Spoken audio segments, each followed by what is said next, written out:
과학혁명의 구조. 1. 토머스 쿤은 누구인가? 토마스 쿤은 20세기 후반에 가장 큰 영향을 미친 사상가 중 한 사람이다. 그가 남긴 대표 저술은 과학혁명의 구조와 필수적인 긴장 코페르니쿠스적인 혁명 이외에 몇 권의 공저가 전부지만 그의 사상을 연구하는 학회가 수없이 많을 정도로 유명한 학자다.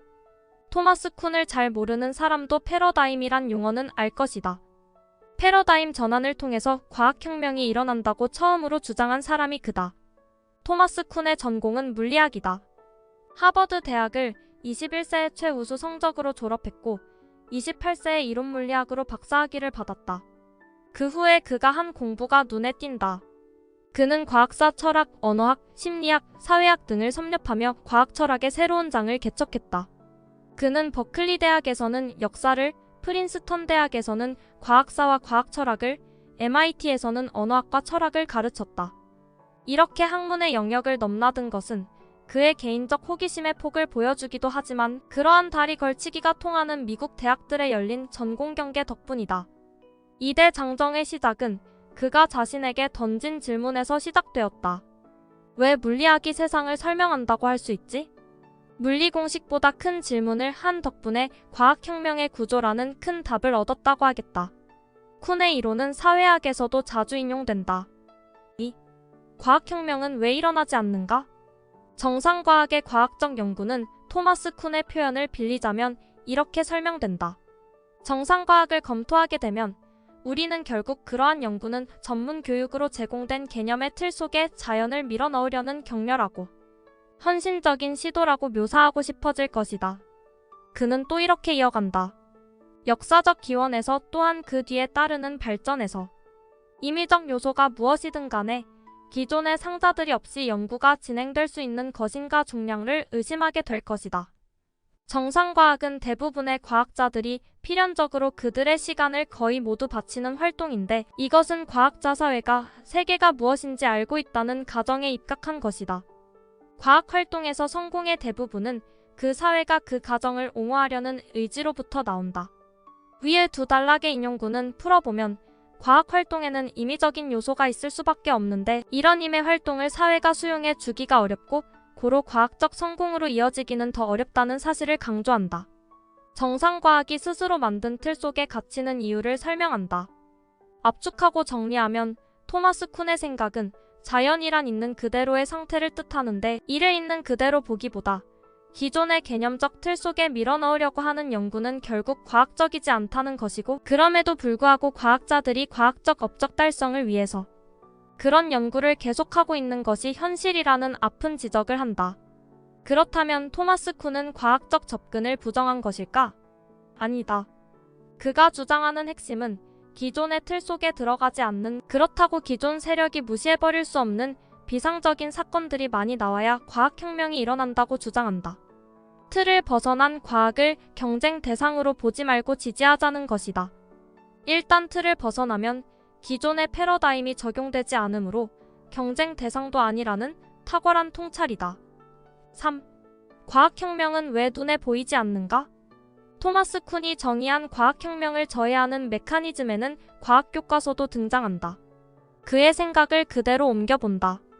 권위의 원천인 교과서와 이를 기반으로 한 대중과학서, 과학을 다룬 철학적 저술은 하나의 공통점을 지니는데 모두 과거의 과학혁명이 가져온 안정된 결과를 기록하고 필연적으로 과학혁명의 역할뿐 아니라 존재 자체도 가려버린다는 점이다. 과학교과서가 과학혁명의 과정을 다루지 않으면 새로운 패러다임은 생겨나기 어려우므로 과학교과서 전문서 포함의 시점이 통사적으로 열려 있어야 한다는 점을 강조한다. 교과과정과 교과서 개편 작업기가 되면 늘 등장하는 논쟁의 속성이 바로 이런 것들이다. 4. 과학혁명은 방향성도 목적도 없이 이루어지는가? 토마스 쿤의 사상을 밑바탕까지 보여주는 문단을 여기에 축약해서 옮겨본다. 자연 철학자들의 이론은 모두 진화를 목적지 향적 과정으로 간주했다. 식물군, 동물군에 대한 개념도 최초 생명의 창생에서부터 만들어졌을 것이라 믿어졌다. 다윈의 종이기원은 신이나 자연 그 어느 것에 의해서건 설정된 목적을 인정하지 않았다. 주어진 환경에서 유기체에 작용하는 자연 선택이라는 메커니즘이 더 분화된 유기체들의 점진적 출현의 원인으로 설정되었다. 유기체들 간의 단순한 경쟁 결과인 자연 선택이라는 메커니즘이 고등식물과 더불어 인간을 만들 수 있었다는 믿음이 다윈의 이론에서 가장 난해하고 혼돈스러운 측면이었다. 부연하자면 다윈의 진화론도 당시로서는 완전히 새로운 패러다임인데 이전의 자연 철학자들이 가졌던 목적지향적 존재론을 수용하면서 목적한 방향으로 발전해가는 메커니즘으로 진화론을 위치시켰더라면 사회적 수용도가 더 높았을 것이라는 점을 지적한다. 5. 과학혁명이란 결국 무엇인가? 토마스 쿤이 정의한 과학혁명이란 이런 것이다. 전문 분야가 과학활동의 기존 전통을 파괴하는 이상현상들을 더 이상 회피할 수 없을 때 전문 분야의 공약에 변동이 일어나는 비상적인 에피소드들이 책에서 부르는 과학혁명이라고 부르는 사건들이다. 토마스 쿤이 정의한 내용을 풀어서 써보면 이렇다. 정상과학은 근본적으로 새로운 것을 억제한다. 억제하는 이유는 그 새로운 것이 기존 공약들을 파괴하기 때문이다. 기존 공약 파괴를 방어하는 이유는 기존 공약이 기존 권위의 존재 가치와 동일시되기 때문이다. 과학혁명을 위해서는 기존의 틀을 벗어난 연구를 장려해야 한다. 이상만 보아도 변화와 혁신의 진도가 왜 그렇게 느리기만 한 것인지 이해할 것이다. 왜 혁신은 느릴까? 기득권 세력의 자기 방어 태도 때문에 그렇다. 혁신으로 얻을 것이 있는 사람은 대개 침묵하고 잃을 것이 있는 사람은 격렬하게 반대하는 기업 사회와 정치권의 현상조차도 토마스 쿤의 사상을 빌려 설명할 수 있다. 6. 토마스 쿤의 사상에 담긴 특이점. 토마스 쿤의 생각에는 그만의 독특한 사상이 담겼다. 정리하면 이렇다.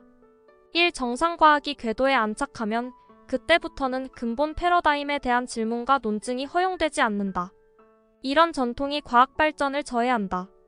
혁명적 과학은 정상과학과 경쟁관계에 있지 않다. 이 선행 연구를 검토하는 방식의 과학학습은 교육적이지 않다. 선행 연구나 학설들을 모아놓은 것들은 이미 가공된 지식들이므로 수많은 소음들을 자의적으로 제거한 상태다. 그렇게 학습하는 것은 건강한 식사를 대신할 알약을 먹는 꼴이다. 3. 과학 지식은 축적 성장의 대상이 아니다. 혁명적 과학 지식은 기존 지식을 무가치하게 만들어 버리므로 누적적으로 쌓아가면 혁명적 이론이 나올 수 없다. 그래서 누적 대상이 아니라 기존 지식과 단절적이다. 새로운 패러다임 또는 대안적 지식이 수용되고 정상 지식으로 바뀔 때 그것이 과학혁명으로 불린다. 과학혁명은 전공 분야별로 기존의 공식들이 깨어지는 에피소드적 사건들로 일어난다. 패러다임 파은 기존에 서로 합의되고 믿어온 개념적 근본 틀을 말한다. 이 틀이 연구와 교육의 내용과 방향을 정하고 문제를 출제하게 하는 범위가 되며 문제에 대한 답도 결정하게 된다. 따라서 패러다임은 잘 바뀌지 않는다. 모두가 변화를 싫어하기 때문이다. 패러다임 시프트는 기존의 사고와 고정관념을 뒤집는 완전히 새로운 관점 또는 새로운 대체안으로 전환하는 것을 뜻한다. 과학혁명은 기존의 이론으로서는 설명되지 않는 새로운 결과가 나타나고 그것의 의미가 무시할 수 없을 때 일어나고 이것이 과학혁명의 본질이라고 토마스 쿤은 책에서 주장한다. 정상과학은 혁명과학에 대칭되는 말이다. 기존에 확립된 이론체계를 가진 과학은 근본적으로 새로운 것을 기대하지도 시도하지도 않는다는 맥락에서 이런 표현을 썼다. 그런 의미에서 과학혁명은 위기 뒤에 찾아온다고 하겠다. 존재론은 창조론이나 진화론의 관점을 떠나서 모든 존재의 존재에는 공통점이 있고 존재의 목적이 있다고 생각하고 그것을 찾으려는 철학의 한 분야다.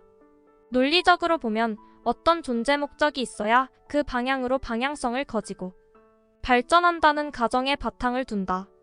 이 사상은 기독교 철학에 한정된 것이 아니고 칸트와 헤겔, 데카르트 등이 이론 정립에 기여했다. 데카르트의 명언 나는 생각한다.